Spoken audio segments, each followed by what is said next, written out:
The show tonight, MRI is negative. I got a normal brain.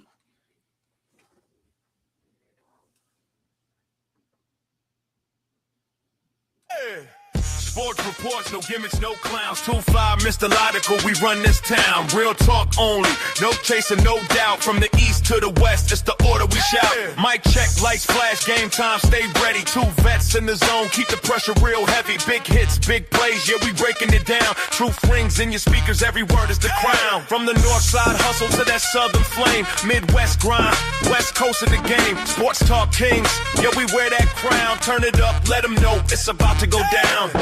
Sports reports, no gimmicks, no clowns. 2-5, Mr. Logical, we run this town. Real talk only, no chaser, no doubt. From the east to the west, it's the order we shout.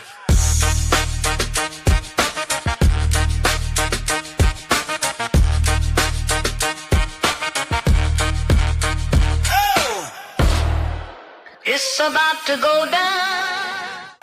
Yes, you are now listening to the sounds of Sports Reports is ordered, and we got a lot to get to tonight. Obviously, the story of the week going on in Ann Arbor. You know, we're going to get into some NBA go around the association, and of course, we have week 15 in the NFL. So do me a favor out there before we get started. Like, review, subscribe, share, rate, do all the free things. Do all the good things. Liquid death in hand. He's Mr. Logical. I'm 2-5. Let's get it. So, Mr. Logical, I know you always like when I play around with the banners. So I wanted to have a little fun. So we just going to start. These are always surprise me too, folks. Yeah, so we're going to start it off just like this. All right. So what is going on in the Big Ten? I mean, for the last 15 years or so, this conference has been rocked with scandal after scandal after scandal. I'm not going to get too deep into them because a lot of them are obviously sensitive things. So, you know, we start with the Penn State situation. I don't need to get into that. We know what that is. You know, Jim Tressel and Tattoo Gate at Ohio State. You know, Rutgers had to fire Mike Rice, their basketball coach, for being abusive to the players. Then in 2015, their football coach, Kyle Flood, was trying to get teachers to change grades to help the football players out. You know, then you had Larry Nasser over at Michigan State, the gymnastics coach. You know, then, you know, you got Michigan, you know, like, so it was like, okay, Sharon Moore is a screw up. But then you go back to 2020, their provost got removed for the same thing. In 2022, it was the university president. And then you had the whole Connor Stallions thing going on. And I skipped all over Mel Tucker, who was out here trying to have phone sex with sexual assault advocates. And then, of course, a year and a half ago, you know, besides the Michigan scandal, you had the Northwestern alleged hazing situation, and look at Pat Fitzgerald as the coach at Michigan State now. And then Sharon Moore, Mr. Logical. What the hell happened in Ann Arbor this week? All right, so I was talking about this in my office. You remember the Air Force resiliency training? Mm-hmm. Like, I was one of the instructors. We were in class for like 10 days. But one aspect of resiliency was like, you know, basically the Air Force is saying, you guys need to learn how to rely on yourselves and like your media circle of people, because we as a branch care about you, but we don't always have all the available resources all the time to help you handle a problem that comes up in your life. So you have to show some intrinsic resolve. We're going to give you some tools to do that. One of the tools they give you is called a board of directors. That's just like a handful of people you have in your life, and they want you to write it out. Write it down. Who do you think these people are? Who can you call in a moment of like, it's not going well for you? You can go to this place, call this person, what have you. He needed one of those people because the problem that he ran into is like, obviously this relationship you had with, you know, this extramarital relationship was going to cause problems in your marriage. So for him to react the way it was like, I'm going to go to my wife and try to get her to talk to me, that didn't work. Now I'm going to go to my former sister who I was having an affair with, try to get them to talk to me. Like, what what were they expecting? What were you expecting to hear from them? All they'll do is piss you off when you get there, and it's like, I don't want to talk to you either. So now you mad, you want to kill stuff, you want to break in and stuff. It's like, yo, if you would have called your boy Mike, like, listen, man, chill out, stay where you at. I'm gonna meet you there. So if you wherever he got arrested, if he just would have picked that place first, he could have just done that. Yeah. So the question that everyone has is, how long did Michigan know about this? I've heard things that say that they might have found out about it in the summer.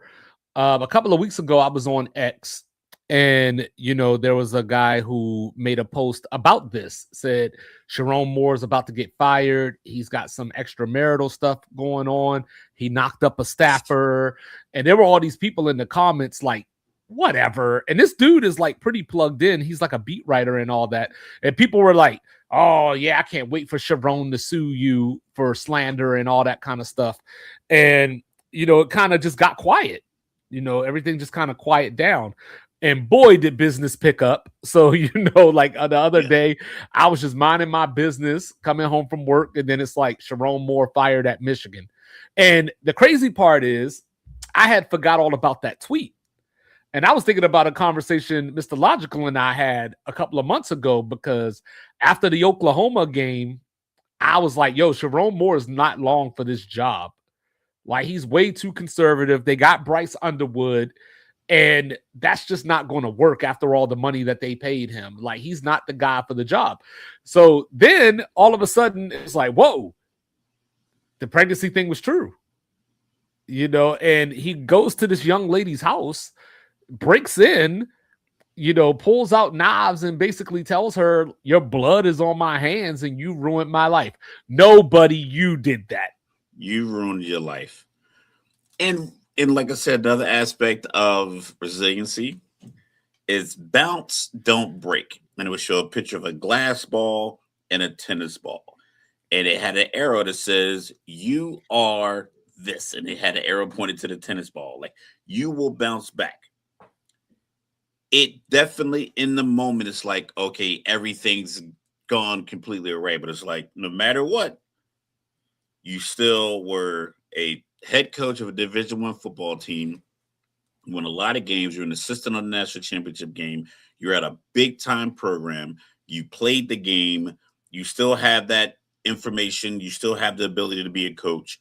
Yeah, it might suck for a year or two, and you might have to go be an assistant at like a good junior college or a Division II school, but you still have a viable skill set that's exclusive, because there's only 136 Division I head coaches, and you factor maybe a couple hundred more Division II and III coaches.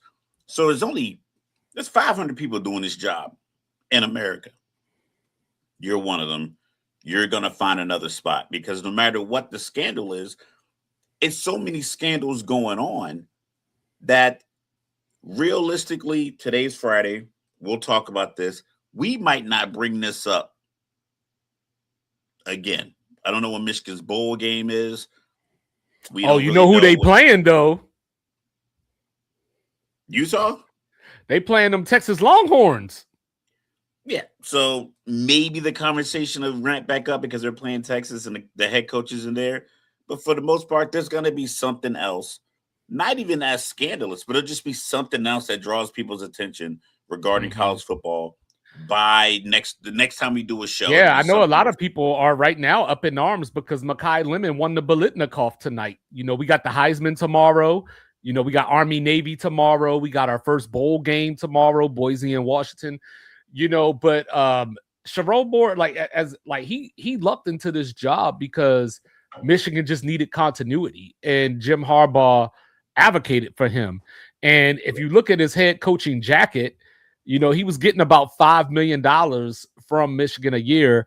He has victories over Penn State, Ohio State, and Alabama, and that Ohio State and Alabama back to back. So I don't know. But what I get tired of, Mr. Logical, is this society that we live in, because from my vantage point, I see someone who used their power to get what they wanted. who had a wife and kids at home and threw it all away. I see somebody over here that knew that said person was married. Didn't seem like they were forced into the situation from what we gathered so far. You know what I mean? And people are out here, well, I give him 80% of the blame, or I give him 60% of the blame. And it's like, look, guys, they were both wrong. We don't need to do all this. Yeah, they're both at fault, but like I said, I'm not gonna set a percentage because that's just like kind of arbitrary. I would just say that he had more to lose in the situation than she did. So he has to understand that prior to making any decision to even embark, you probably if you get caught in this situation, your life is going to be more of a shamble than hers. Yeah, her Instagram, I guess, got flooded with people, and then eventually that'll fade. Unless she goes and starts like a podcast or something like that, then that it'll stay in the They're limelight. trying to find out about that House of Dragon. So it's like, so with that being said, it's like she has her blame because like you make that decision, the rules or whatever the case may be. But it's ultimately it's on him because he has more to lose. He had more to lose career wise, so it's professionally, personally. I'm not sure how much he cares about his public reputation or persona. That was more on the line than hers. And I'm not absolving her of her participation, but it's the risk you take when you are the person who has more to lose in that kind of that space. You're just like, Yeah, because it was all good when she got that 70% raise, huh? You have to firm everything that comes with it. But that's the thing when and then he fired her, and then it blew up. And that's the problem you run into. That's the risk you take. That's the risk you take. And when that's the case, like, yeah, it sucks, and you got to take it on the chin. Pause. But eventually, like I said, if you talk to somebody else before you go try to reconcile with the two people probably the most pissed off at you, it's probably those two and maybe Dave Portnoy. That might be the most pissed because he seems like to be the biggest Michigan homer recently. Other than that, like you talk to somebody else and you don't get in a situation where you're like breaking into someone's home. Like you took a discrediting situation that could be rebuilt and made it a criminal situation. So now you got to fix the criminal situation. And now he's facing 6 years. And then after that, you got to rebuild the credibility, which is easier to do if you didn't add on the criminal aspect of this process. Well, there is one positive in this situation. Allegedly. One very big positive in this situation, and that is that no one was actually physically hurt. That no one lost their life or got injured. So, that's the big positive that I'm taking away from this situation, because obviously, especially with the way that he allegedly was speaking, it could have got a lot worse. But as I look at this situation, it's just a cautionary tale that you got to be able to control yourself. You're going to be around attractive women in whatever arena you involve yourself in life. And once you get that power dynamic, you just have to say no to the forbidden fruit. You just have to. And, and as we go forward, lessons you learn. yeah, a hard lesson too. And, so now where does Michigan go from here? We've heard the usual names, Kalen DeBoer, I've heard Joe Brady. I've heard Lincoln Riley, a name that I'm interested in is Clark Lee. That's the name that I'm interested in. And then if you're somebody like Matt Campbell that just took Penn State the other day, are you just like, damn? I just would have waited a little longer. My issue that I have with all the pundits that are clamoring for Michigan to immediately get another top tier head coach is like, you don't want a school like JMU or Tulane or one of these teams that grinds from the abyss to get to an opportunity to get a playoff game. But you want a team that's constantly enthralled in scandal to continue to get great coaches just so you can get Michigan versus Ohio State in November, and they're both potentially 10-1 or 11-0. Like, so the hypocrisy of it all is like college athletics, life, everything else is supposed to be about this grind, doing it the right way, working your way, pulling yourself up by your bootstraps. But every single time one of these schools, these upper echelon schools, loses a coach due to scandal or loses some draft or some scholarship capital or games or actual money, you want them to come right back and just be the whatever insert school of old. Hey, bro, this is So Michigan, that's my man. problem. This That's is my Michigan. problem. It's like, The same way that somebody the gotta suffer, Lakers. dog. Like the same ways they gotta suffer. We got too much money to suffer. And I don't say we because I'm a Michigan fan. I'm just, collectively speaking. But like the Michigan people inside the building, I get it. If you're a Michigan homer, I get it. But if you're a pundit on ESPN, like Dan Orlovsky was like, I don't care about all the other extensions these coaches sign. They should be going to Michigan. Michigan should be like, I don't care. You just signed $100 million extension. Well, somebody brought up like, hey, Michigan, tell Indiana to go F themselves and go get Kurt Signetti. Yeah, and that's what he was like. Tell Vanderbilt, don't worry about it. Tell Texas A&M, their coach just signed his extension this quarter. Yeah, but Michigan wasn't open when he signed that deal because remember, a lot of these coaches that we're talking about, like Mike Elko down at A&M, a lot of those dudes and Signetti, a lot of those dudes were on the Penn State radar. Michigan wasn't open at the time. They all have the same agent, and that agent was basically going to float their. He was going to float his coach, which one of I think he has like a 10 or 11 of the top. Oh, he got a bunch of them. Yeah. He was going to say, "Oh, hey Bama, we've been having conversations with the school out of Happy Valley. They've been inquiring about the availability of some of the coaches we represent. Just want to put that on your radar before you see it on TV." And now all these guys literally got extensions right after that. So you want a kid to not transfer and show loyalty to the school, but you also want a coach who just signed an extension, a monetary extension where he puts people in place at the school to profit, assistant coaches, other players, so forth and so on, to just be like, I'm out, I'm going to Michigan because Michigan has more money, but yet you get mad at a player for opting out of a bowl game because the NFL has more money for him. Like the hypocrisy is being recorded and live in HD. So pick a lane and stick to it. But Michigan, they should suffer because they didn't get a punishment for cheating. They should just have to deal with the fact that you might have to hire from within again until you resolve, because they knew about this scandal for a while, hence was being reported, but they held it under wraps until after signing day so they can get these players. So they do have Biff Poggi that's going to be taking over the bowl game.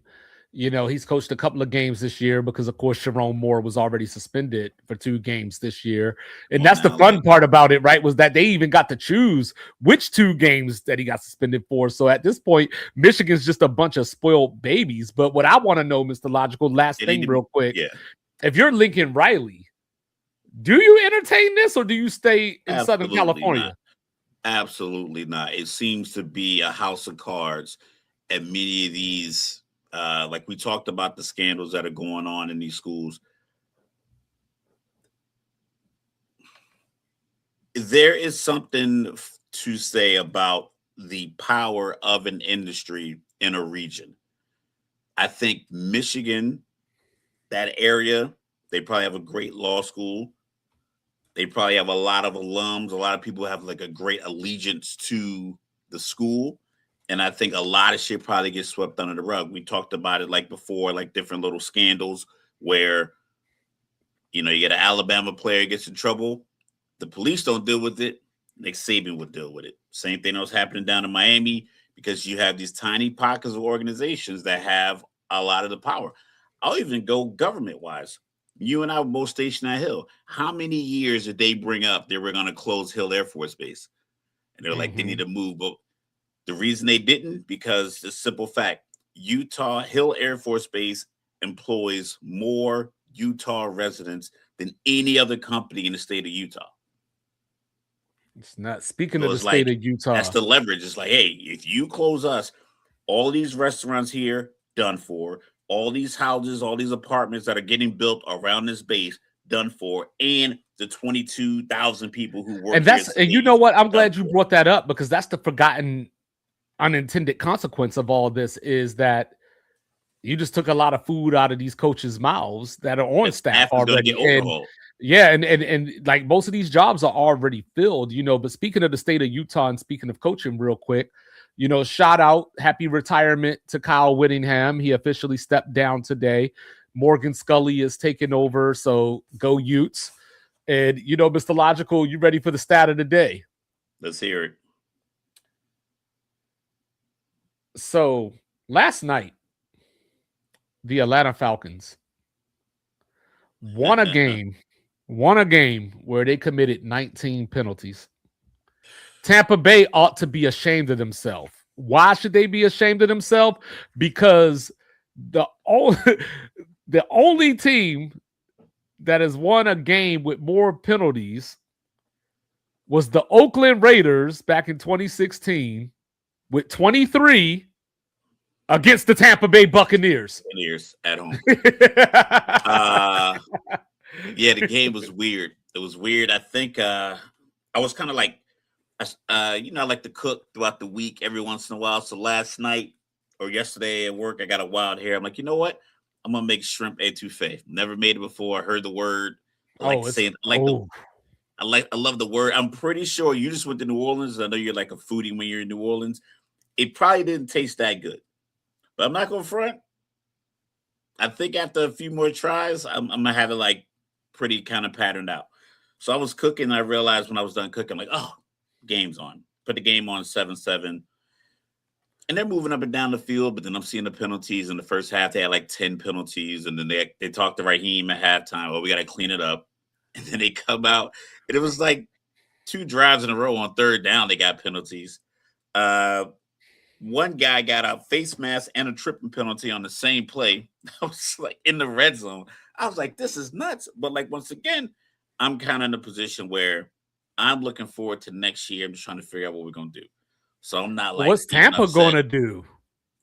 Tampa is going to have a vacancy at their head coach position, just like I believe Atlanta should.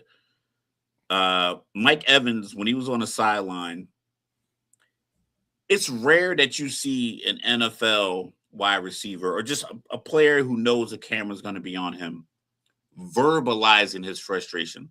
And you have to be a great lip reader to know he was saying, what the fuck are we doing? When the Falcons were driving.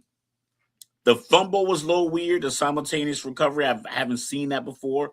Normally those calls don't go for Atlanta, but I knew a fumble was happening. I knew Kurt was going to fumble the ball. I knew the pressure was going to get there and there's going to be a fumble. I think like right before they got to him, I said to myself, here comes the fumble. And it happened. But then when the call was like simultaneous possession, I was like, all right, cool. But Mike Evans was visibly frustrated on the sideline. That's a testament to like, he's probably been frustrated for a minute. I think they were 6-2 after the first 8 games, 1-5 in their last 6. That's boiled over frustration. And because of that, even if they bounce back and win the division, I can't see them running it back with Todd Bowles next year. But I don't think they're going to win the division. I think Carolina has a young coach. They have optimism on their side. I think they beat New Orleans. They take the lead. And Tampa next week. Get Tampa next week. The injuries, like they says Baker's left shoulder is bad. I think he went something like 17, like 19 for 34 or something like that last night. He's had like a couple of bad passing games against Atlanta. He's missed some throws. So I don't know. I just think that there's always a point in the season where it's like, okay, it's only so far you could just keep stumbling before you just flat out fall on your face. I think Tampa's falling on their face. Like I said weeks ago, I was like, they'll be all right. They'll be fine. They'll be fine. They'll be fine. Because you don't see NFL teams that are in first place 6, 7, 8, 9 games into a season just fall apart, especially in the division that doesn't have like the top tier talented teams. Well, see, normally talent hides a lot. You know, like we talk about how at times Patrick Mahomes can hide the flaws of your offensive line. You know, like a Lamar Jackson can bail you out to where you might not think about how, I don't want to say bad, but how undynamic the receivers are. You know, that can happen. But when you look at Tampa this year, leading into a game like last night, you kind of want to give a little benefit of the doubt. You know, Mike Evans with a broken collarbone. You know, Bucky Irvin missed a bunch of games. Tristan Wirfs is out now. It's just been a mash unit. Jalen McMillan got hurt in the preseason. So, you know, as you look around the Tampa Bay roster, you want to say, okay, they started off the season hot. They got hurt. Now it's all falling apart. But then as you start to watch the game a little deeper and pay a little more attention to it, that final drive, yes, they should be kicking themselves in the ass. You know, like run the damn ball. You know what I mean? For one, you know what I mean. For two, you had a team in a 3rd and 28, which you could even argue should they have even accepted the second. I thought about that too. So it was like, all right, you know they're going for it on 4th down, right? So I think that's the only thing I'm thinking. It's like, okay, we know no matter what they're going for it on 4th down. So if we get an incomplete pass on 3rd and 28, it's 4th and 28 versus they pop a draw play because they know they're going for it on 4th down and it hits for like 9 yards or something. Now it's 4th and 9. That's the only thing I was thinking of. But in my opinion, like, I'm not giving you 3 bites at the apple. Right. I'd rather give you the 2. But, you know, they converted the 4th and 14 anyway because they were playing off coverage. But just the clock management was just off altogether, you know, for Todd Bowles. And I mean, and this is a guy who I never really thought was a good head coach in the first place. You know, like when you even go back and look at his career record, I know the running joke is, but it was the Jets, you know, 24-40 as the Jets head coach. And I mean, hell, we think of his reign right now in Tampa as successful. You know, they had the little playoff run where they ran, you know, they had the game against Detroit a couple of years ago. I mean, the Philly game. But even in Tampa, he's 34-31. And he took over a team that, I mean, granted, Tom Brady left, but he took over a team that was in position. Well, Tom Brady, he had Tom Brady for 1 year. For the 1 year, yeah. That's right, yeah. And then Brady left after that 1 year. But the point being is that you had a team that had pieces. Now, granted, some of those pieces are old now. You know, Vita Vea ain't getting no younger.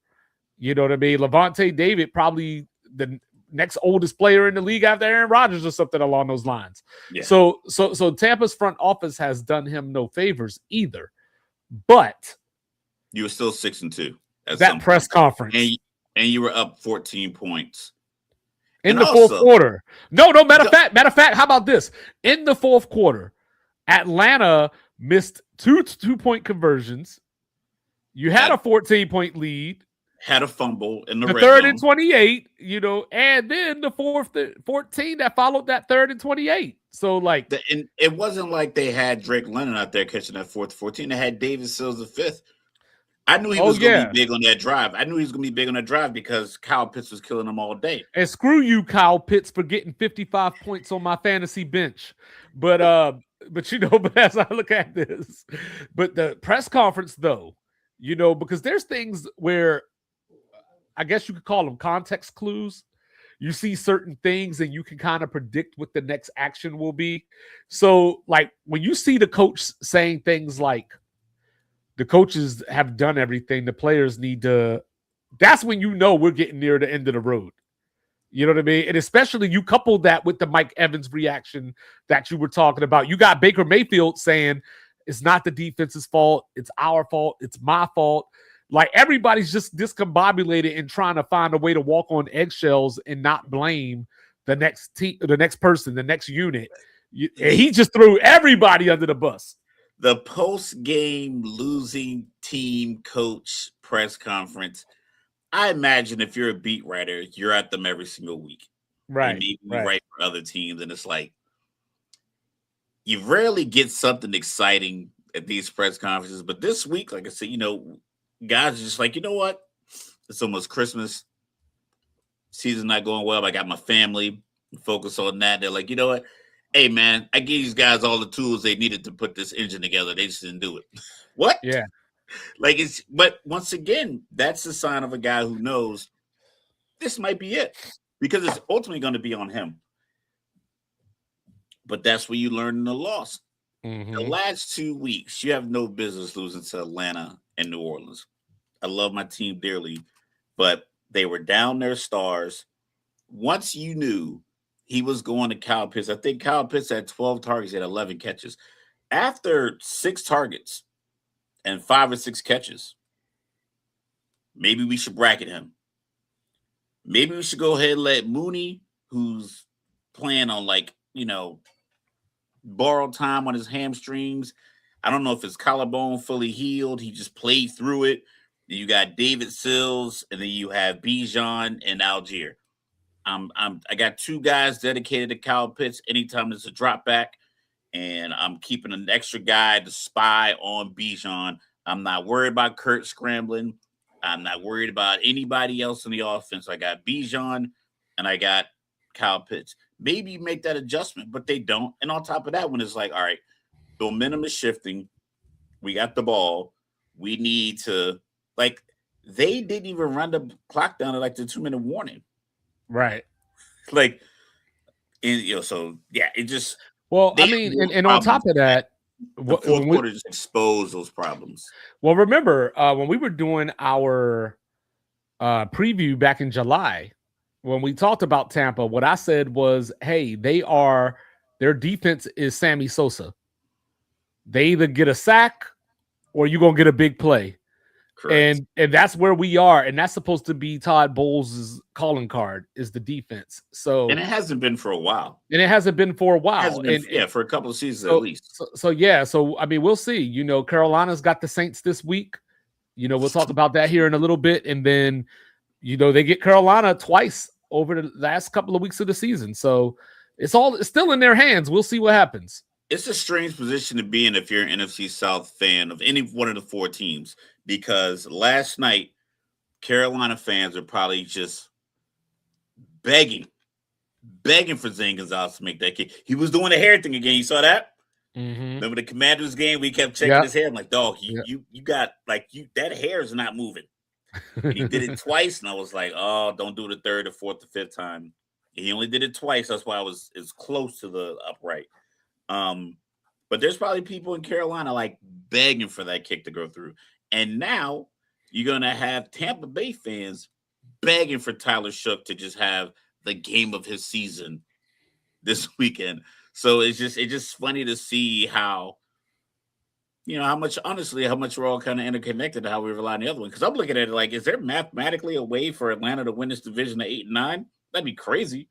I mean, there probably is. Yeah, it might be. So it's well, fuck it. Let's see what happens. Yeah. Let's go New Orleans. So chaos. So there is a team that has risen from the ashes. They came into this season, little fanfare. They went up to Orchard Park, New York, pulled off one of the biggest wins of the season and announced themselves. Now all they got to do is do it again. And if they do it again, they win the East. Mr. Logical, the Buffalo Bills are a 1.5-point favorite over the New England Patriots. Who wins and why?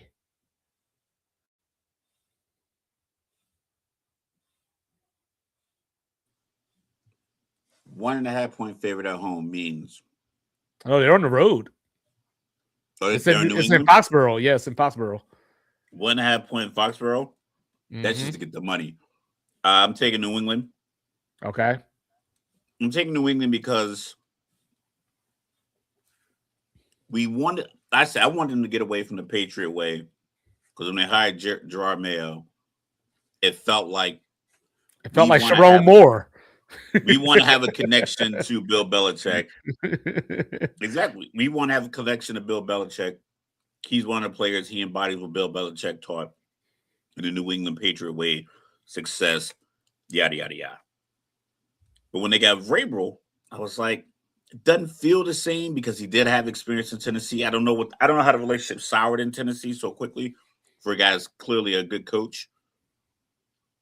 I just think that they embody that hit you in the mouth, fight for your team, just bravado. Buffalo relies heavily on Josh Allen. And when he has a game like he had last week, he ran the ball 9 times. He only threw a 28. That's a good game. I think New England's going to force him to throw it like 38 to 40 and keep him in the pocket. Disciplined linebacker play. I mean, Vrabel played linebacker. Keep him in the pocket. Don't let him get out. Make him try to beat you with his arm. The weather in this region it's been windy a lot for the last couple of days, and it's starting to we started getting that first cold wave. I think snow's predicted in Jersey. Boston, just Massachusetts, only a little bit north of here, just 3 or 4 hours to drive north.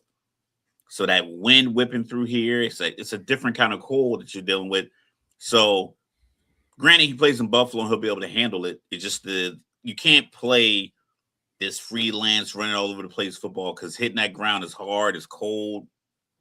So I think the linebacker mentality of the coach, they get to Josh Allen and they make him have to give the ball to somebody else to make plays, and I think that's where Buffalo always run into that problem recently. You know what's wrong with being somebody that likes stats? When you like stats, you see that the Patriots have won 8 straight games and their opponents are a combined 28-76.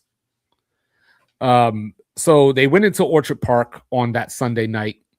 Stephon Diggs turned back the clock, revenge game against his former team. And I remember I asked you a few weeks ago, like, how long do you think that lasts? Like the revenge thing. Like, so is Stephon Diggs going to go off again?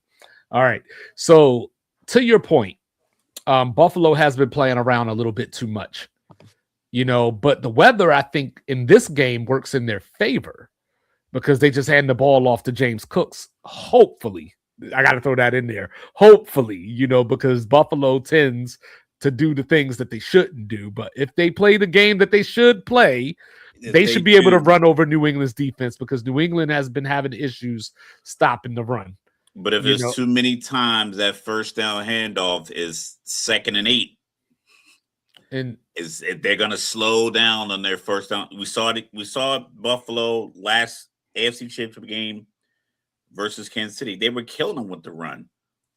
But once you couple of plays get them, even this year in the game where Kansas City won, that final drive, Collinsworth was talking about the whole time. Like if they can win first down defensively, then they force Buffalo into doing something in the pass game. Because the run was clipping off because he had like 20 rushes for 100 yards after he had like a big run. So he's averaging 5 yards a touch.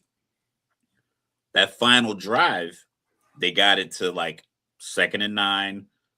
Buffalo had to make a throw. I think maybe there's a penalty or something involved. But it's like if you can get that initial stop, which New England's kind of built for, like they're built for just really big up front. Yeah, you can hand it to James Cook. But, if there's too many 2nd and 8s and 2nd and 9s, that's going to be a lot of bootlegs with Josh, and he's going to try to make something happen. Now you're in 2nd and 10, 3rd and 10, punt. And that's what New England does to teams.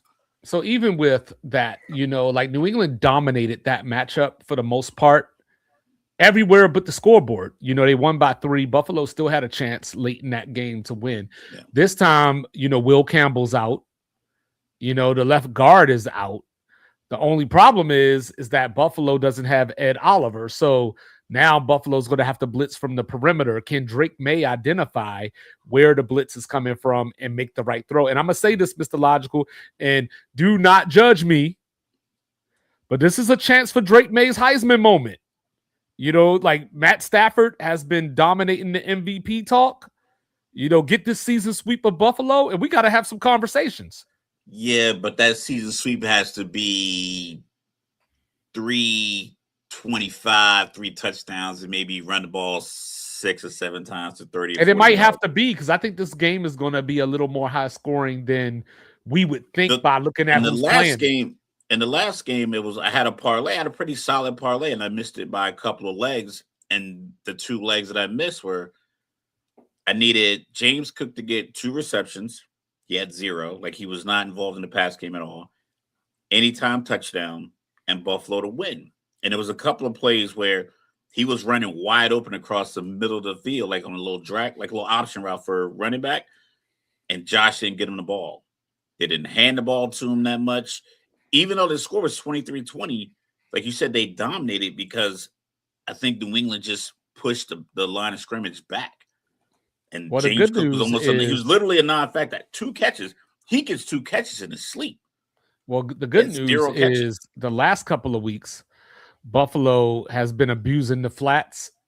So that might change this time around. It has to.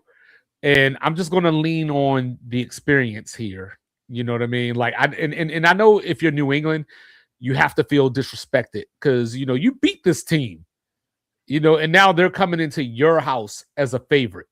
So New England has to, you know, galvanize around that. I know that coaches try to find all these different things to motivate the team. That got mentioned to somebody. Like, if I'm Vrabel, either a team captain knows that information or a guy that can really get people to push it to the next level on defense or offense, they know that.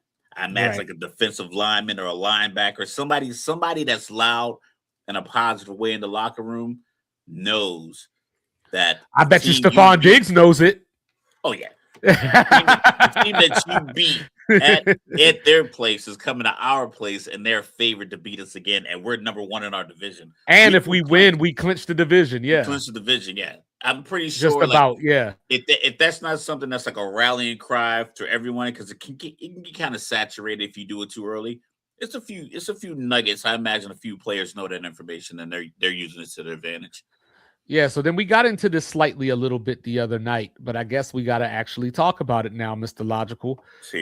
What are the chances that we see a Super Bowl preview this weekend out in Mile High? That's the Green Bay Denver matchup. It is the one and only. The NFC West teams, each one of the 3 that I believe are going to get in to the playoffs, I think they have cemented themselves as, if not greater favorites, on an equal playing field with Green Bay. So it's like, there's not really like a guarantee, like, you know, like winning at Lambeau might not be as difficult as well. I mean, Carolina has turned out to be a better team than we thought, but they won a game at Lambeau. So LA's looking like they're going to probably be the number 1 seed, or maybe it's going to be Seattle. Like one of these NFC West teams are going to probably be the number 1 seed. So championship's going to have to go through there, and they're playing really good football. So I'm not as big on Green Bay. Like I said, I feel like every week we get something different from Jordan Love. Denver, I like, but I don't know if Bo Nick's going like 17 for 29 for 190 yards in a playoff game is going to be enough, because I think he's going to have a game like that where he's just kind of just moving the offense, occasional big play. I just don't know if it's consistent or not. So mathematically, yes, it could be a Super Bowl preview, but realistically, I wouldn't pick either one of these teams to be 1, 2, or definitively 3 in the to represent their conference. Well, you know where I stand. And, you know what I'm saying, the only thing in my view right now that hurts Green Bay from getting the number 1 seed is the tie. You know, they're tied in the loss column with the Rams. They just have that 1 at the end of their record. You know, on top of that, you know, looking at the rest of their schedule, you know, they've already played Detroit twice, you know, already handled that. So they get the Bears. They got to go to Soldier Field next time. They get Minnesota. They get the Ravens. You know, I'm feeling pretty good about Green Bay's chances now. But anyway, back to this game. This game is so interesting to me, you know, because as we've seen over the last couple of weeks, since he came back from injury, Christian Watson has established himself as the leader of the pack, if you will. No pun intended. You know, but now Jaden Reed is back. Jaden Reed is back now, and I think that gives Denver something to think about. So this goes back, they played the Cowboys a little while ago, and I asked you, do you put Surtain on CD or do you put him on Pickens? I think this time you got to put him on Watson and just have him shadow Watson, because Watson's the one making the big plays until somebody else proves otherwise. Now, the question is, which one of these teams is going to be able to run the ball? Because neither one has necessarily been that effective. RJ Harvey's looked good last week, but they were playing the Raiders. You know what I mean? Jacobs has had a long season. And he's hurt too. So who even knows if he's going to go this weekend? I think he will, but who knows? The Broncos are giving up 18 points a game this year. The Packers are giving up 19. So what we have is an original Mortal Kombat mirror match. You know what I'm saying? So I'm going with Jordan Love. And you never know which Jordan Love you're going to get. Forrest Gump style, life is like a box of chocolates, right? Yeah. The Broncos have Sean Payton, but they don't have Drew Brees. So what I mean by that is the decision-making, the precision.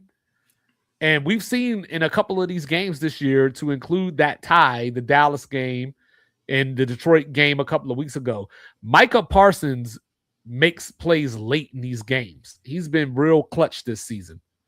So I think that this is going to be a low-scoring game, maybe not as low-scoring as that Green Bay Philly game on Monday night. But, I think we're looking at a 17-13 type game. And I just trust Green Bay to make an extra play. And this is at Denver? Yeah, this is at Denver. I'm going to give them the benefit of the doubt. Like I say, I'm not a big Sean Payton guy. Obviously, I can say that every week. I don't know. Green Bay is such a mixed bag. The Giants game gives me kind of concern. Carolina, it's just a lot of these games that I just feel. Even the Detroit game where they got away with the false start, and it just, I don't know, it just doesn't feel as if outside of Micah Parsons making a game-changing play, it just feels like they just go back and forth with teams, and you need. Well, that's what I told you a couple of weeks ago. You need that Micah Parsons strip sack, chase down sack to save the conversion, and it's like, can we be up 8 or 10 every once in a while? Can we really go out there and not have a couple of bad drives where I don't want to sweat no more? I feel like they just kind of. I know it's the NFL, and I know teams are. These are the best football players you have available on earth right. At this time. But I just feel like if you're going to separate yourself, it's hard for me to expect you to do that when you go into a division leader's home in the division that they lead. So it's that's the piece for me. It's well, they're playing in one of the better football divisions and probably the better football conference if we had to guess right now. So I just figured at home, Denver's playing a little bit better, a little bit more. I know Bo Nix isn't very consistent, but they consistently as a team still make certain plays happen. Whereas Green Bay, I think they kind of rely on the splash play of a defender who wears number 1. The funny thing about it, Mr. Logical, Packers are favored by 2.5. But this is what we were talking about, right? I kept talking about Green Bay plays to the level of who they're playing against, which could be a good thing and a bad thing, because it's all good teams in the playoffs, but you already lost to Carolina. Don't see Carolina again, right? But Mr. Logical, up at SoFi, the Rams favored by 6 over the Lions. What say you? It's something I think about. We have matchups that never happen. The Falcons hardly ever play the Patriots in the regular season. It's never but it seems like these teams that just make trades together, or they match up in the playoffs, or the coach used to be the other team's coach, or whatever. they always seem to match up damn near every year. And I get it. Sometimes it's like, but it's like, damn, how many times we did see this? But yeah, give me the Rams just because they got an MVP who's seen of all the quarterbacks in the NFL right now, between him and Aaron Rodgers, they play have the most experience. He's playing like physically he's at his prime, but mentally he's at like an upper echelon piece. So it's like that's a dangerous combination for a guy to physically be playing like he's in his prime and know all the answers to the test already. Because 35 and 4, what Jalen Hurts threw 4 picks last week, right? Yeah, 3 or 4. Like I'm like no. I got you. Yeah, but yeah. Just think how quickly like that happens. Mahomes threw 3. I think 2 of them went off hands of his receivers. So that was in one half of football. This guy's played 13 games and only thrown 4 picks. So like as much as he throw the ball, Puka Nacua, granted, and Devontae Adams out here catching these 2.5-yard touchdowns all season long. I think that continues.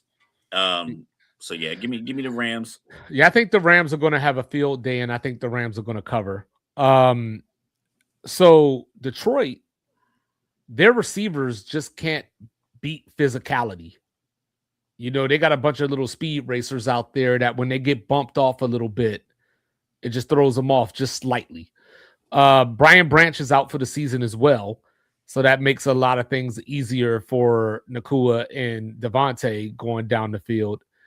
The only key here for Detroit, the only way they win this game is if we see the Jahmyr Gibbs that had the game against the Giants. True Reggie Bush form. That's the way, because I think the defensive line is going to get after Goff, and Goff is going to make mistakes. And I've been saying this all season long, whenever Detroit meets up with one of these Titans or teams that we think of as Titans, because that includes Kansas City as well. Yeah. Their offense just seems to stop. It just stops on a dime. So yeah, give me the Rams to cover this. But Mr. Logical, here's the question of the day. Are the Kansas City Chiefs going to cover 5.5 against the Chargers? Arrowhead Stadium, by the way. But then again, Houston just walked up in there, right? I think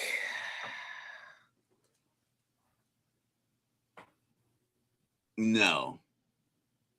Okay. Their season ends this weekend? So so the Chargers are favored to win. No. In Arrowhead. Oh, Kansas City's favored to win. By 5.5. Oh no, they're gonna win by like 3. Okay. Yeah, they're not gonna cover the 5.5 now. But they're gonna win. It's gonna win. It's gonna be like 23-20, something like that, 24-21. I'm gonna say 23-20. There's gonna be a few field goals. So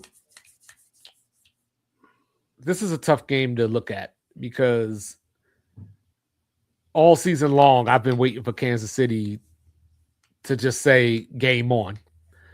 They still got the offensive line injuries, but so do the Chargers.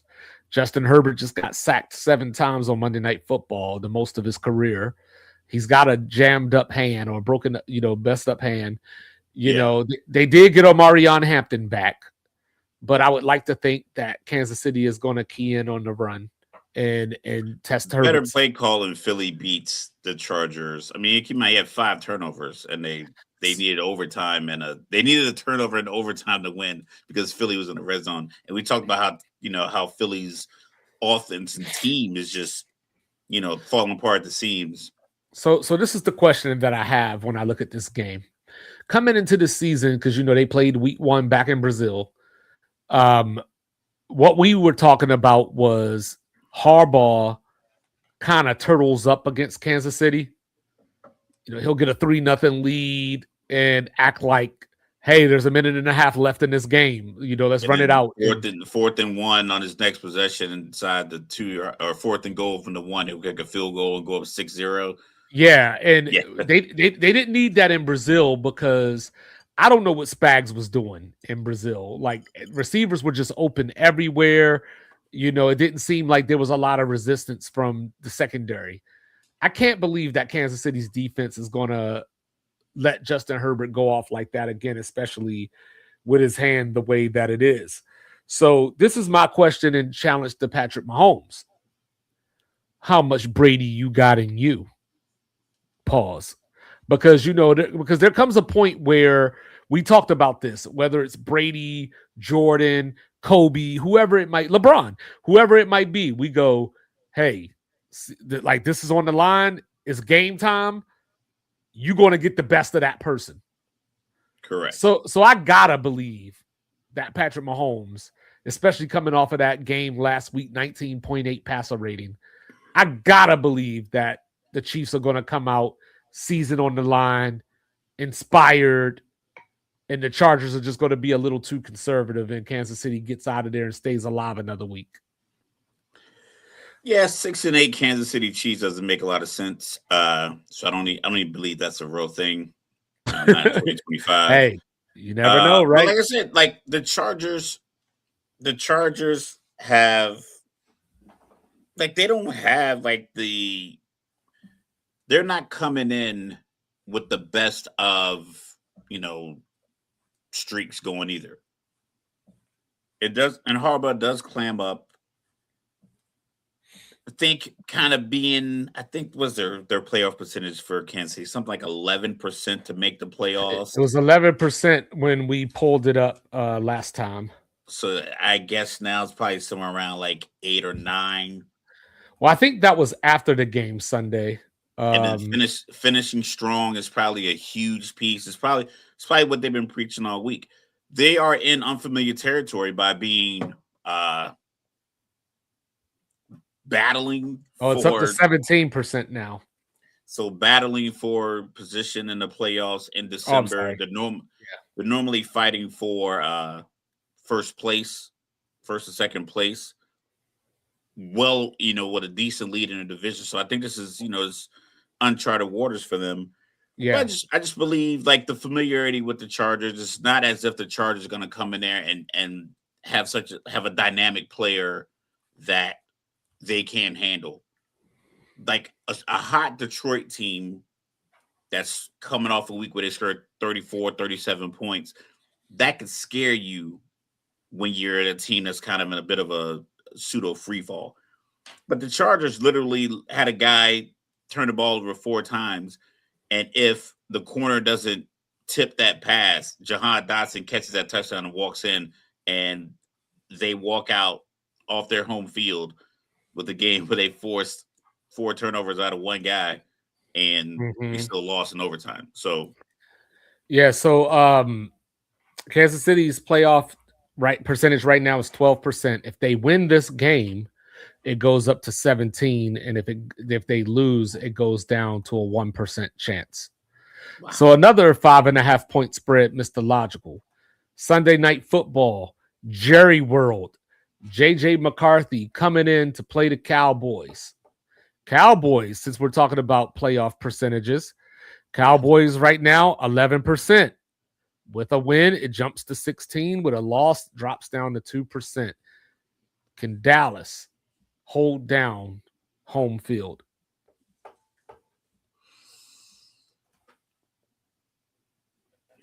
Their defense been playing better, and the pundits are saying it's because of Donovan Wilson. The guy was saying was causing all the problems.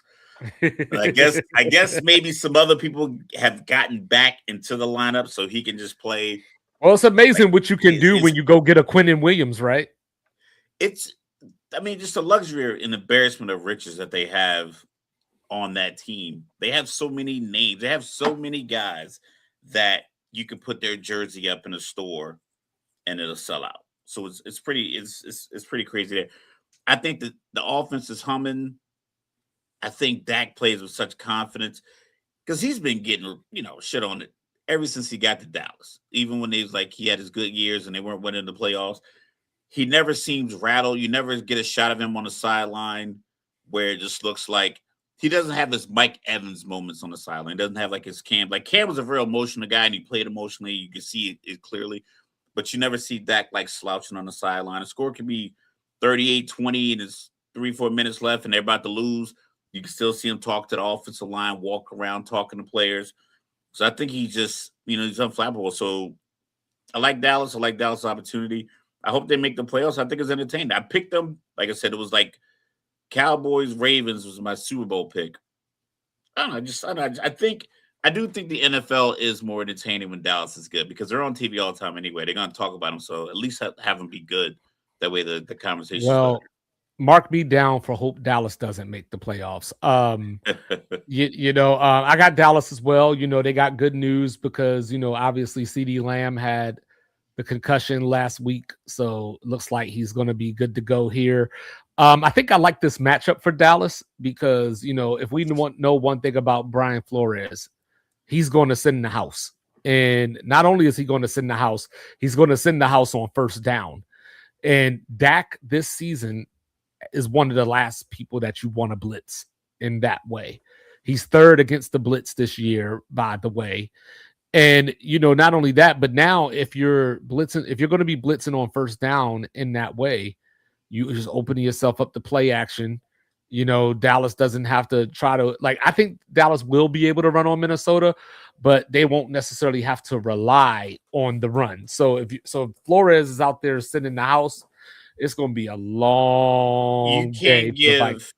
You can't give Pickens too many one-on-one opportunities down the field because Dak's going to look for him. Yep. And then CeeDee Lamb, even with the concussion, maybe they might limit these. He's a middle of the field kind of wide receiver. He goes across the middle a lot of deep over routes, crossing routes, drag routes. So he mixes it up. You blitzing in this man-to-man on the back end, especially if they have it stacked properly. Now, if they stack, they stack the guys right, and you call this blitz, and these corners got a handoff or a guy has to fight through, you could probably put a tight end, Pickens. You can put a tight end, a slot receiver, and CeeDee Lamb on one side where Dak likes throwing to the tight end. Devontae Turpin, speed guy, he gets on the gets inside of your safety or whoever you have on him, and then you can just give up so many big plays that you're gonna have to revamp your philosophy mid-game, which then now you drop into the zone, they hand the ball off, draw a play, run up the middle. So I think because they have weapons all over the field, and I talk about teams all the time not using their weapons properly. Dallas does. Dallas comes out there like, listen, we try and score 31 points. Like they have a personal over-under of 30.5 in the locker room, and they try to make that happen. Even when they were down 21-0 to Philly, it was like they didn't waver. It's like, and I was like, there's no way they come back because Philly can run the ball. They have 21 points. Dallas was like, nah, we're going to keep fighting, punching at this ball, creating these turnovers, and throwing that ball with Dak. So, yeah, I think Minnesota's in for – this is going to be a double-digit. I might have to take Isaiah Rodgers anytime touchdown, though. He's been getting it in this year, so Dak might throw him one off of one of them blitzes. But, Mr. Logical, Monday Night Football. Pittsburgh Steelers favored by 3 points over the Miami Dolphins, the resurgent Miami Dolphins, by the way, who are only, as of this moment, a few percentage points behind Kansas City, who we just talked about. What's the weather going to be? Weather's going to be 40 degrees or lower. I think 39 is what I saw. But hey, Pittsburgh. Hey, Miami did win in 45 degrees last week. I said 40. So 40 and under. He's blowing something. There's I'm one. Look it up, but keep going. But there's one problem, Mr. Logical. There is no Watt on the field on Monday night. Dry needling injury, partial collapsed lung, surgery, and we know how the Steelers defense falters when there's no TJ Watt. So I'm going with Devin Achane. Tua's still going to throw a pick. But I'm going with Devin Achane to have a big game. I think the record, if I remember correctly, it's 0-11 since 2017 below 40 degrees. I don't know if Pittsburgh's linebackers. So we got under 55 is 4-13. Under 45 depends on like what number you like. Is like 1-6 or 1-7. Under 40 is 0-7. Yeah. So Yeah, two there was you go. 0-5 in those games. You know what I mean? But I'm gonna go with because Miami's defense has turned it around. You know what I mean? And Pittsburgh's linebackers are going to have to maintain a discipline that I don't think they're going to have without TJ Watt. So I'm going with the Dolphins for the big upset. Get the Dolphins back into the playoff race, and we can have some interesting conversations next week. You know what I'm saying? I guarantee that. Give me Pittsburgh. All right. You know what I'm saying? You got to do what you got to do, man. Yeah. But then let's get back to another division battle. You know, let's go to the AFC North. Mr. Logical, Cincinnati lost that heartbreaker last week to the Buffalo Bills, where it pretty much ended any playoff chance they might have had. But Baltimore's coming in a 2.5-point favorite. Just 2 weeks ago, we saw the Bengals go into my hometown and walk out with an 18-point win. All week we've been hearing about, is Joe Burrow happy? Is Joe Burrow not happy? Is he going to retire? Mr. Logical, are the Ravens done after this weekend? We talked about it like a little bit. It might be one of those, let's shut it down. But also, conversely, guys going to want to die in their shield. You know, these guys are warriors. We talked about potential coaching openings. I think Baltimore could be one of those spots that it's like, all right, we understand you've had a lot of success. That success seems to have had a ceiling, and now we're not even getting to that level anymore. Or we're not, definitively, position ourselves to get to that level. So I think that spot could be open. So if they lose, I mean, wrap it up. But if a guy can go, like if Lamar is hobbled and they lose, but he can still go, he's going to want to play. I can't imagine him just want to sit around for, 3 additional games. Mm-hmm.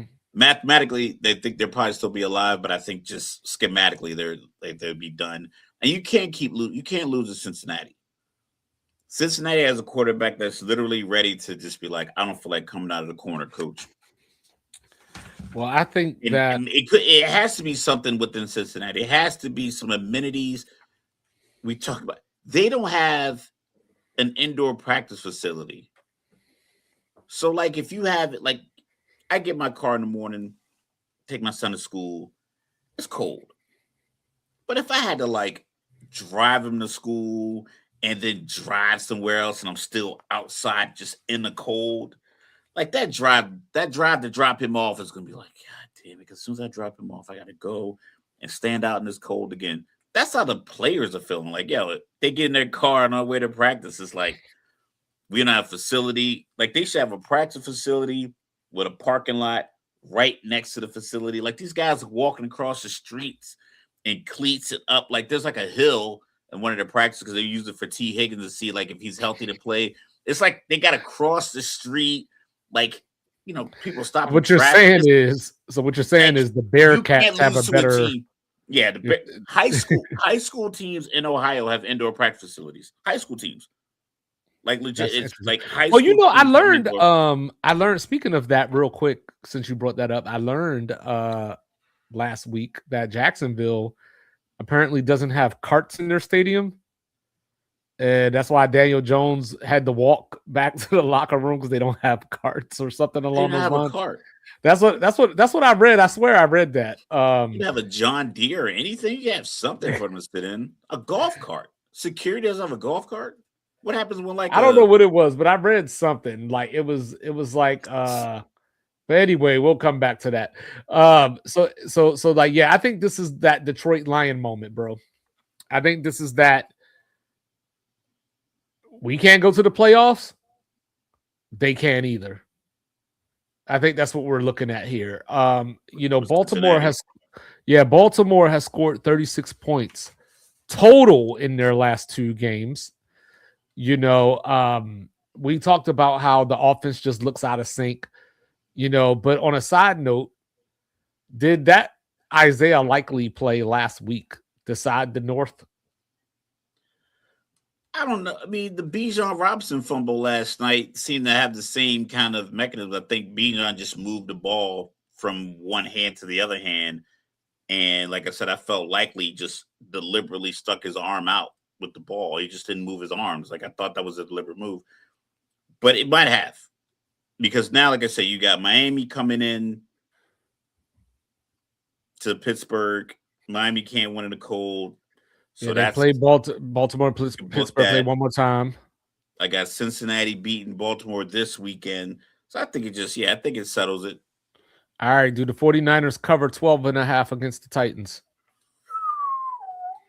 Yes, because the 49ers are going to give up those holes that Cleveland did last week. So there's a movie that I had to watch in school when I was a little kid. And it was just one of the, cute little stories. And then I go, the Indianapolis Colts reenacting Old Yeller. Oh, God. And they're going to Seattle. How did Anthony Richardson get hurt, by the way? They said he got hit in the eye. It was like a freak accident. And he had to get surgery. I don't know. Like it was some kind of eye socket injury. Yeah, so because I didn't hear anything all year long, and then they're saying Rivers. No, it happened because it happened earlier this year, and then it was a thing for a while. That's why Daniel Jones was playing on the leg anyway. But then they brought Riley Leonard in last week, and then I guess something happened to his knee. But so when they got off when they were flying back last week, he told Shane Steichen, like, yeah, my knee is really stiff. But to your Anthony Richardson point, if I remember correctly, and y'all can correct me out there if I'm wrong, if I remember correctly, he was using the stretching band and like lost control or something. And the band, it was like a freak accident. The band popped him in the eye. And damn. Yeah, so he had to get surgery and everything. So it's not like one of those things where it's like you got hit in the eye, it's swollen. Maybe, like he had to get surgery. Like he hit himself that hard, if I remember correctly. But Riley Leonard was like, hey, my knee is stiff. And then Shane Steichen and Phillip Rivers, I just learned today, apparently they talk just about every day anyway. So he called Phillip Rivers and was like, yo, you want to do this? And Phil's like, I don't know. Like, like, I guess I got to come up there and throw the ball around and see how I feel. And then here we are. Does this reset his clock for his Hall of Fame candidacy? It does. That's dumb. It does. He's 44. He's the same age as us. He's the same age as us. That's dumb. He is going to Seattle. It's dumb. I admire it's just no one to hold him, no one to fold him. He should have been like, nah, I'm good. That's interesting, but the other I part, I root for the old guy, but I'm also realistic. It's like, yo, dog, there's a 22-year-old defensive tackle that's going to come after you. My favorite part of the story, though, is not only is Phillip Rivers coming back, but he's taking Daniel Jones's number too. I saw that. I saw he was wearing 17 in practice, and I was thinking to myself, like, no one wore that. And I was like, for some reason, I was thinking, like, no one wore that number. That's a good number. But then now that you mentioned, like, that is a damn number. Yeah, that's terrible, man. Insult to injury, right? But yeah, give me Seattle, man. We ain't got to get too deep into this. Give me Seattle. Like, I'm sorry, but yeah, I got it. Yeah, I got to take Seattle. And no, Lethal. I got to tell you now, no, Lethal. Even if Phillip Rivers does lead the Colts to the playoffs somehow, he is not going to win Comeback Player of the Year. He could play like 2007 Phillip Rivers, and that's what they need, and I don't think that's going to happen. So, Mr. Logical, I told you this the other day. You remember where Shador's going this week? This is the Chicago game, correct? Mm-hmm. Bears favorite by 7.5. That's a good number. Does Shador keep the momentum going? No, not because I don't think he's talented. I just think it's very difficult for rookie quarterbacks to string like the kind of game he had last week, especially with the hype train that follows him. I think he's handling it masterfully. I think there's some veteran quarterbacks and some retired quarterbacks and some retired players and some veteran players like that could take his approach to the podium and public life and scrutiny and questions and You handle just it. being rude. Yeah. It's like he's trying to cause problem to me and my coach. Like, I think he handles himself very well, but it's just a matter of like how much defense have you seen? The Chicago Bears are number one in interceptions. They just take the ball away. So they might give up. They might have some possessions where it looks like, hey, you can make these plays, and it might be them just baiting him into something, or because the aggressive nature that they play with. Because you need to be aggressive to cause turnovers. You can't just sit back in your coverages and just play soundly and get turnovers. You can get stops, but to get turnovers, you have to you got to maybe blitz off the edge. You might have to come up with something crazy defensively on the back end. It causes you to lose players in space. So if he sees Jerry Jeudy up the seam because they're just rolling coverage over to Fannin or Njoku, yeah, he might be able to get that off. But they're leading the league in interceptions for a reason. So I think he throws one or two of those. Hey, you and remember that pulls it back. You remember 2 years ago that playoff game, Miami at Kansas City, and we were talking about how Tua and Mike McDaniel, you just saw their face and just knew they didn't want to be there. Correct. Well, Shador, 11 degrees, 15-mile-an-hour winds. So what I expect to see is a lot of Kyle Monangai running it down the Browns' throat. So go Scarlet. A lot of running for. Well, I mean, we talk about Caleb Williams having qualifying quarterbacks very low completion percentage. I think the last time I looked was 58.1. So 15-mile-an-hour winds aren't helping him either. So it's going to be a lot of runs. Yeah. I'm not sure what Cleveland can really rest their hat on. I think the run game in Chicago is better with Swift and Monangai. And they put up college football numbers rushing the ball against Philly a few weeks back. Oh, and by the way, go Rutgers, So yeah, I think I think you'll have a decent game, but it'll be a lot like the game you had against the Raiders, where it's I don't know if you want to throw it 20 times, maybe a little bit more than that, but I imagine something like 16 for 27. Not a lot of throws because of the weather. They don't run the ball that well, so it's a lot of punts. I don't see a lot of long drives. But I think you're completely wrong. Here's a question for you. If 49ers Titans was 12.5, what do you think Jacksonville Jets, what do you think that line is? Jacksonville Jets, no Tyrod, no Justin. Yep, and it's at Jacksonville. 13.5. 13.5. There it is. So Brady Cook making his first NFL start, rookie out of Missouri. Give me Jacksonville to cover. It's just that simple. Then, up in your neck of the woods, the Commanders are coming in to MetLife, 2.5-point underdogs. Bruh. This is what's on the line right now, Mr. Logical. All right. The Giants, as of this moment that we're having this conversation, have the third pick in the draft. Washington, as of the moment we're having this conversation, is number 6. They swapped this week.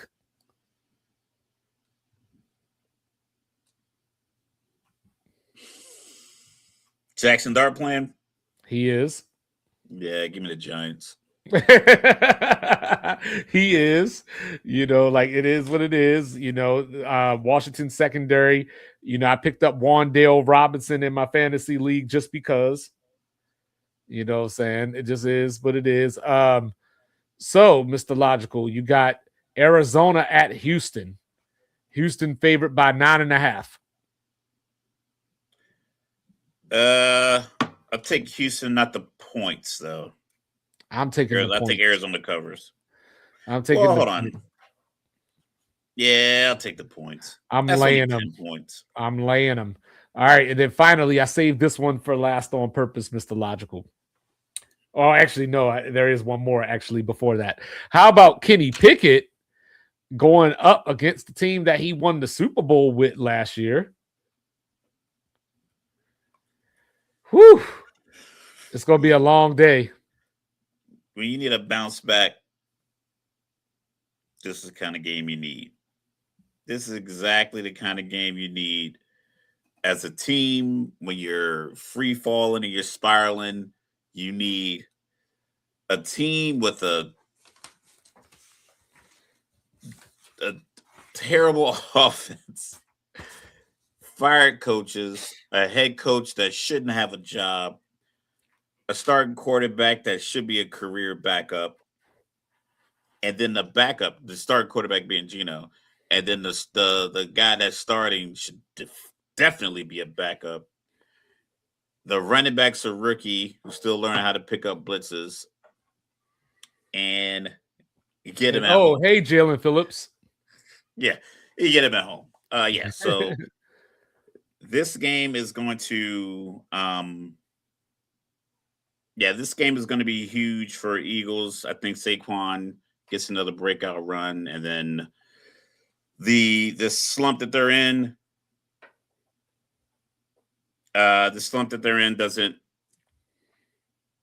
doesn't continue. Yeah, Eagles favorite by 12, by the way. And then you got Carolina. So bad. You got Carolina going into the House of Horrors as a 2.5-point favorite. Funny thing about that is the last time we saw the Saints and the Panthers, Tyler Shuck was getting his first win. Can lightning strike twice?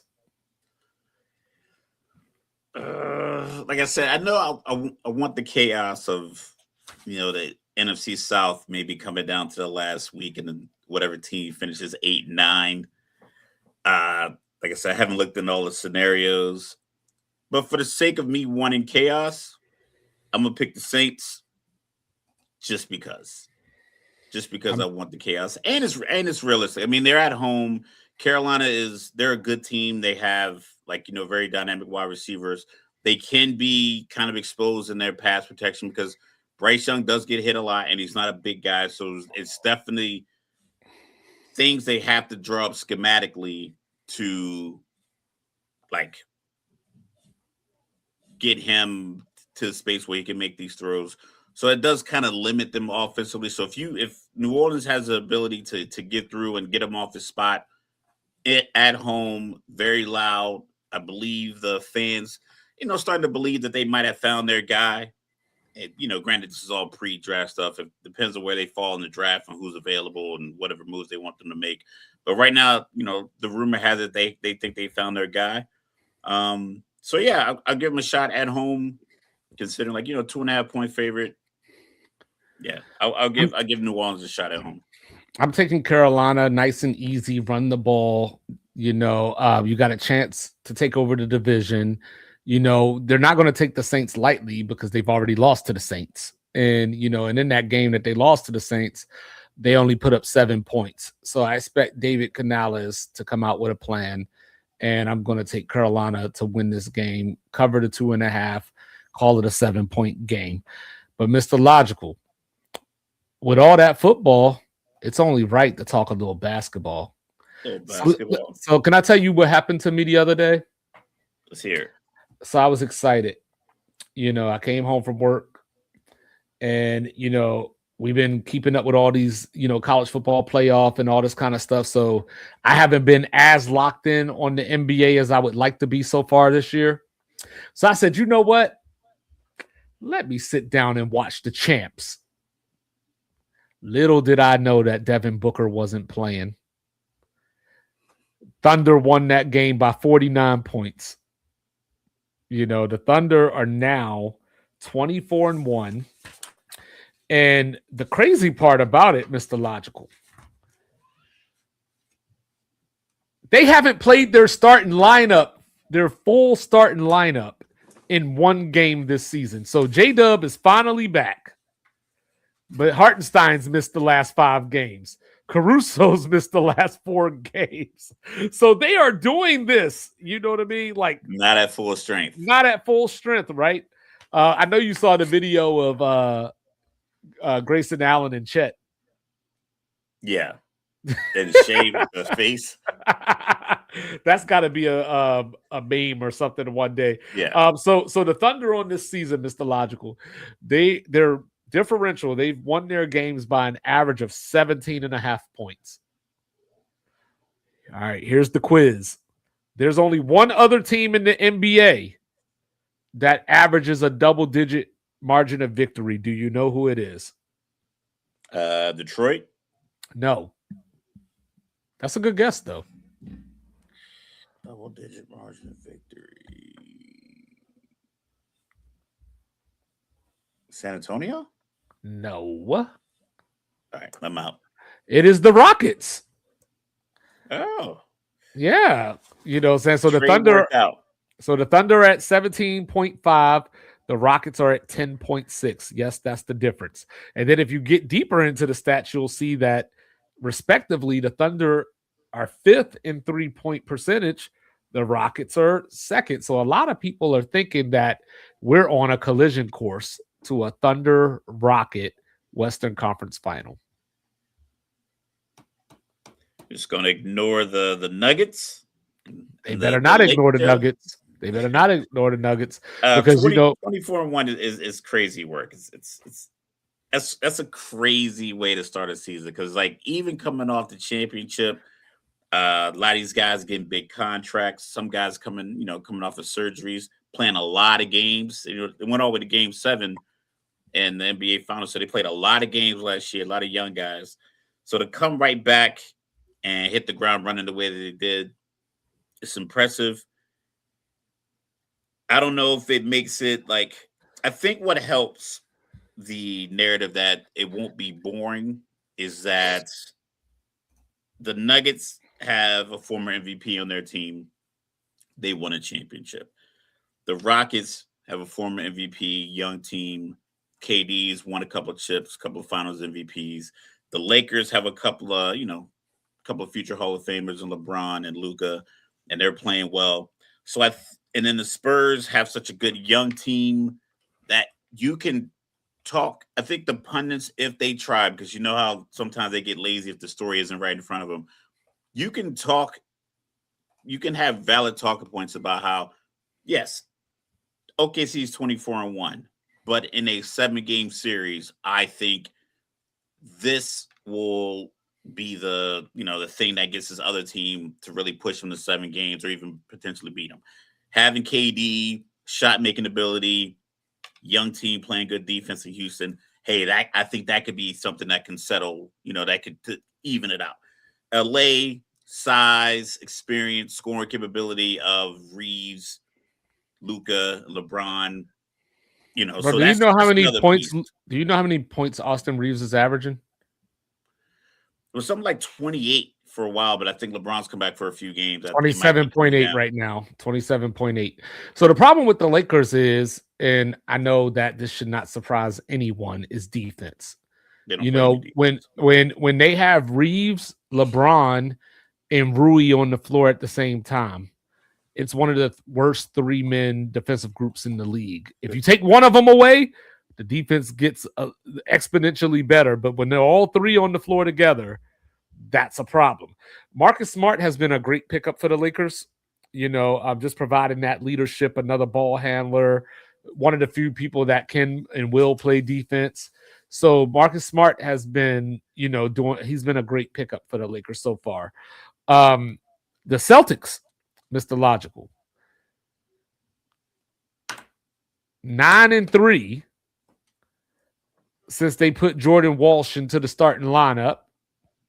Saying my guy from Arkansas, they're 3rd in the East coming into tonight. Jaylen Brown, 29.1 points per game. So here's the question. Remember when we thought he was Pippen? Scottie Pippen ain't never do this, from a scoring standpoint. And Jason Tatum apparently may come back this season. I saw a video of Jason Tatum shooting step backs like a month ago. And I'm like, how? Granted, it wasn't full contact, it was just him in the gym. Mamba mentality. I mean, Jaylen Brown has it in him, and the way Boston plays, they play through. A lot of guys are able to shoot the ball, play good defense, hustle, not a lot of ego. So understanding that he's your guy now, because I think with Tatum was getting you 30 because he was the guy, and that's how the offense worked. And luckily you had 1A and 1B with Tatum and Jaylen Brown. So 1A not being there, yeah, him picking up 6 or 7 extra points a game doesn't surprise me. Well, I've always felt that if Jason Tatum had Jaylen Brown's brain, he'd be a lot closer to Kobe in the way that he wants to be than he is. You know what I mean? If Jaylen Brown had Jason Tatum's skill, it would be over for the league. With his mentality, and so if he does come back, I don't know how that's going to look, because obviously you'll need some time to get back into the swing of things. You mess up chemistry a little bit because now you're going to demand the ball, take over the ball. But I like what I see out of Boston so far this season. We got the NBA Cup finals or semifinals tomorrow. We got the Orlando Magic without Franz Wagner against the New York Knicks. Mike Brown's got them playing offense in ways that even Thibs couldn't dream of. And then you got OKC, who you mentioned, against the Spurs, who are 9-3 this year without Victor Wembanyama. A lot of young talent. They got like 3 rookies of the year in a row. And Dylan Harper, they're probably going to get 4. So as long as they can pay them all and get them all to play, they're all dynamic, 6'6", 6'7", 6'8" guys, and obviously Wemby being 7'12". It's weird that he's coming back tomorrow. It's weird that they play better without him, but he is dynamic. I'm not sure if he's really dominant yet, because I don't know. Like, is he injury prone, or is this just precautionary because he's so big? It's like, hey, any kind of injury, let's slowly work him back. No, so out of line way too often. Well, with this particular injury, I was listening to the Kevin O'Connor show earlier today, and it sounds as though with this particular injury, they took a lot more precautions because it's a calf injury or calf strain. And that seems to be the new thing. Like, how like it just seems like every so often, like the same injuries, just like, last year in the playoffs, it was the Achilles. And a lot of times they feel that these calf strains are leading to the Achilles. So that was a KD conundrum. Right. So you've seen people, what up, Rez? So you've seen people like Ja Morant, you know what I mean, who I think came back tonight. Well, he was supposed to, at least. I didn't watch the game. But Ja Morant's been out with a calf strain. There's been a couple of guys out so far this season that seems to be the injury of the year. So we'll see what happens down the road, hopefully. But from what I've been reading, Wemby should be back tomorrow. So, I'm here for that, especially against OKC. Like, this could be one of those things that, I ain't trying to do the hype thing, but this is the NBA Cup. What I'm saying? Maybe we get a new rivalry out of this. I'm still out on the NBA Cup. I still think it's stupid. Maybe if the NBA Cup, like maybe if it was happening, but then the other part of the season wasn't going on. You know what I mean? Like if it was just, this is NBA Cup season, and then every game is a cup game versus, hey, on Tuesday, we're going to play the cup. Go back to your regular season, but it's all regular season. So here's a question that I just thought of as I was saying that. So Oklahoma City right now, it is a weird setup, Riz. Like, so Oklahoma City right now, we talked about it, 24-1, right? So they have won, I believe it's 16 in a row. So let's say they get to the record of 33. If they lose in the NBA Cup championship, that does not count in the standings.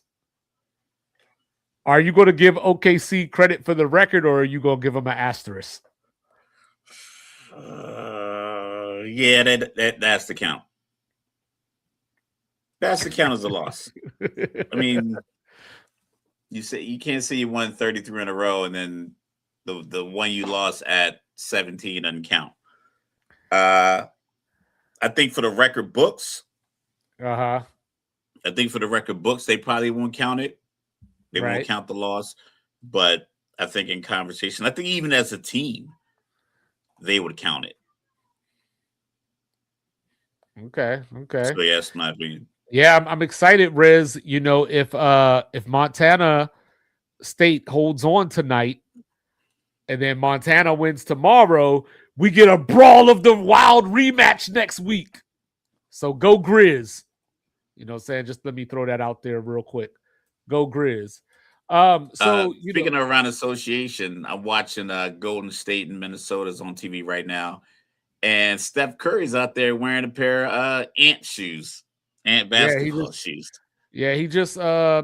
I don't think he signed a deal yet. I think he just plays with whomever, right? Well, I think he just wears whatever he's comfortable in. Yeah, and tonight's his first night back, you know. So that could be a thing, Rez. I'm still gonna hold on to my Nuggets pick. You know, they're still second in the West with no Aaron Gordon, no Christian Brown.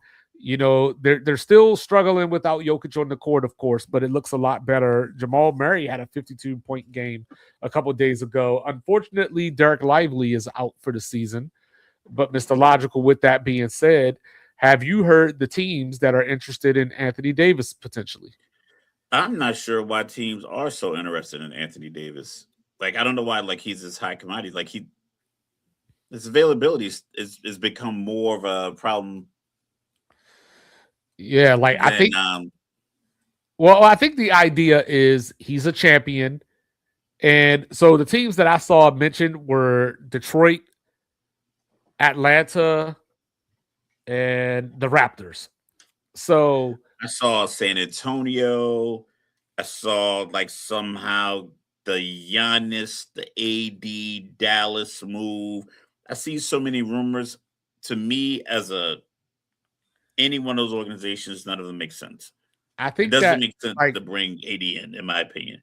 So for the teams that I've heard, you know, I say no if you're the Raptors because you just got the team that, you know, you just put this team together. So, you know, and they're doing well right now. Atlanta, absolutely not, you know, because why? You know what I mean? Like, just why? And then Detroit is interesting to me. I would still say no, but Detroit is interesting because, you know, maybe you trade Beef Stew, maybe Jaden Ivey.